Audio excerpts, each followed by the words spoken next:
여러분, 의식은 과연 어디에서 오는 걸까요? 단순히 뇌 속 뉴런들이 만들어내는 전기 신호일까요? 아니면 그보다 훨씬 더 깊은 물질의 근원적인 법칙과 관련이 있는 걸까요? 오늘 우리는 의식과 양자물리학, 이 위험하면서도 동시에 지극히 매혹적인 관계의 핵심으로 들어가 봅니다. 이 질문, 의식은 어디에서 오는가? 이게 정말 단순한 질문이 아니죠. 과거에는 철학의 영역이었지만 이제는 물리학자들까지 매달리는 현대 과학의 가장 큰 숙제 중 하나가 됐습니다. 바로 여기서부터 오늘 우리의 이야기가 시작됩니다. 그런데 문제가 있습니다. 우리가 세상을 이해하는 가장 기본적인 틀, 그러니까 고전 물리학으로는 이 나라는 주관적인 경험이 왜 생겨나는지 명확하게 설명할 길이 없다는 거죠. 바로 이 지점에서 우리는 좀 더 깊은 차원으로 내려가 볼 필요가 있습니다. 고전 물리학의 설명이 막다른 길에 부딪힌 바로 그곳에서 양자역학이 어쩌면 새로운 실마리를 제공할지도 모른다는 이야기가 나오기 시작한 겁니다. 자, 그럼 본격적으로 들어가 보겠습니다. 양자역학과 의식, 이 둘을 연결하려는 시도는 사실 굉장히 매력적이면서도 동시에 아주 위험한 길입니다. 왜냐하면 자칫 잘못하면 과학이 아니라 근거 없는 신비주의로 빠져버리기 너무나 쉽기 때문이죠. 오늘 우리의 목표는 이걸 신비롭게 만드는 게 아니라 최대한 명확하게 그 핵심을 이해하는 겁니다. 생각해보면 우리의 의식에는 고전 물리학의 세계관으로는 좀처럼 설명하기 힘든 이상한 특징들이 있습니다. 예를 들어 이런 거죠. 우리의 경험은 마치 연가처럼 연속적으로 부드럽게 흘러가는 것 같은데 또 동시에 돌이켜보면 사진처럼 뚝뚝 끊어지는 순간들의 조합처럼 느껴지기도 하잖아요. 바로 이런 기묘한 이중성 같은 특징들 때문에 일부 과학자들이 양자세계에 주목하기 시작한 겁니다. 바로 이 지점이 핵심입니다. 양쪽의 가능성과 위험성을 동시에 봐야 하는데요. 한편으로 양자 이론은 의식의 수수께끼를 풀 수 있는 강력한 열쇠가 될 잠재력이 있습니다. 하지만 다른 한편으론 이 양자라는 말이 마치 모든 걸 설명해주는 마법의 단어처럼 남용될 위험 또한 굉장히 크다는 거죠. 그럼 이 분야에서 가장 유명하고 구체적인 가설 하나를 자세히 들여다보겠습니다. 바로 로저 펠로즈와 스튜어트 해머루프가 제시한 소위 양자 두뇌 가설, 옳지 OR 이론입니다.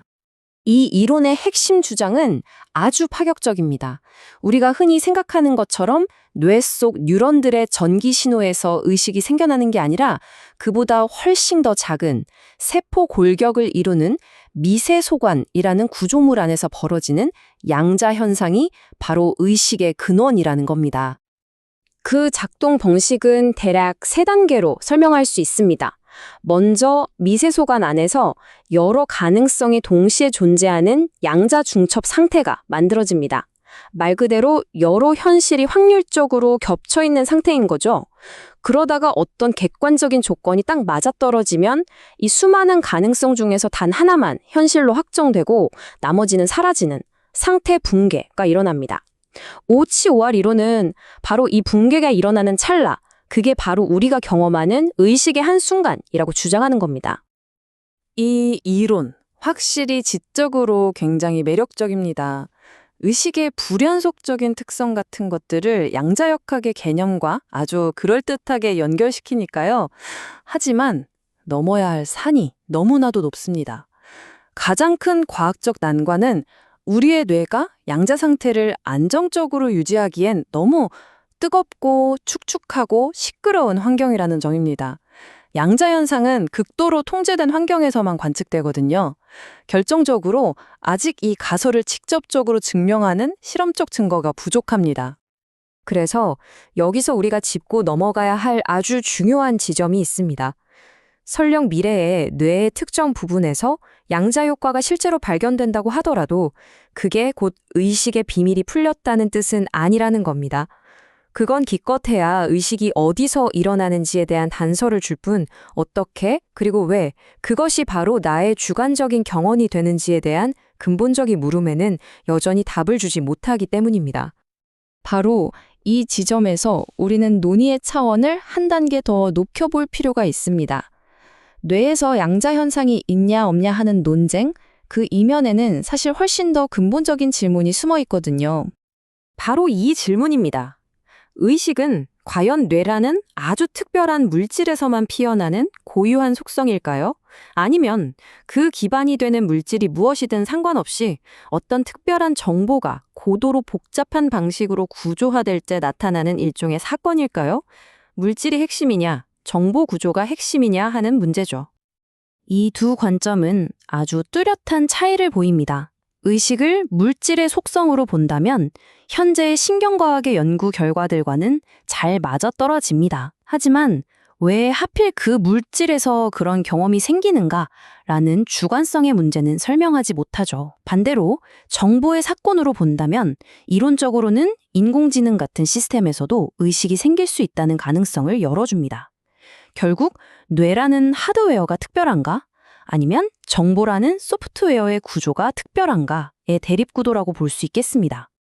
자, 이제 이 물질이냐 정보냐 하는 이분법을 넘어서는 조금 더 통합적인 관점으로 나아가 보겠습니다.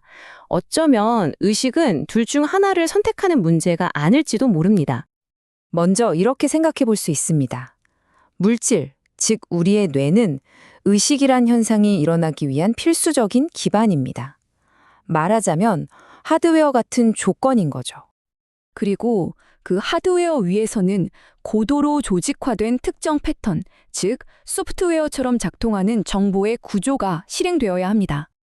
그리고 마침내 이 둘이 만났을 때, 즉 특정 정보 구조가 물리적 기반 위에서 활발하게 처리되는 바로 그 역동적인 과정 전체, 그 자체가 바로 의식이라는 하나의 사건이라는 겁니다. 다시 말해 의식은 어떤 물건이 아니라 끊임없이 일어나는 일이라는 거죠.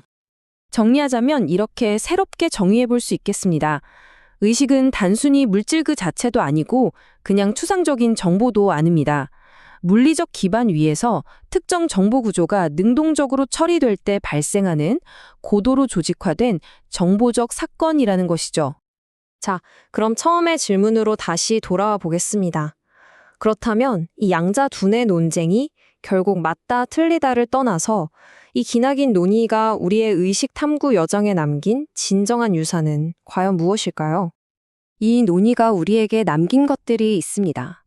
우선 의식이란 게 단순히 뇌의 여러 부분들을 합쳐놓은 것, 즉 1 더하기 1은 2다 이런 식의 단순한 합이 아닐 수도 있다는 중요한 가능성을 제기했다는 점입니다.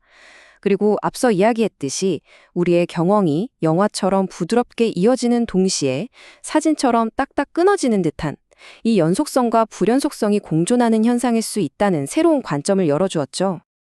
그리고 아마도 이것이 이 모든 논의를 관통하는 가장 중요한 통찰이 아닐까 싶습니다. 양자 물리학이 의식에 대한 최종적인 정답을 우리에게 주지는 못했을지라도 의식은 단순한 계산이 아니다라는 점. 즉 컴퓨터의 정보 처리를 넘어선 훨씬 더 근본적이고 어쩌면 기묘하기까지 한 물리적 현상일 수 있다는 중요한 가능성의 문을 활짝 열어주었다는 것. 바로 그 점이 가장 큰 의미일 겁니다. 하지만 의식이 물리적 기반 위에서 일어나는 정보적 사건이라고 정의하더라도 여전히 풀리지 않는 가장 거대한 질문이 마지막에 남습니다. 세상에 수없이 일어나는 정보 처리 과정들 중에서 왜, 그리고 어떻게 바로 이 사건만이 나라는 이토록 생생한 1인칭의 주관적인 관점을 갖게 되는 걸까요? 바로 이 질문이 아마도 우리가 앞으로 계속해서 탐구해 나가야 할 가장 궁극적인 주제가 아닐까 합니다.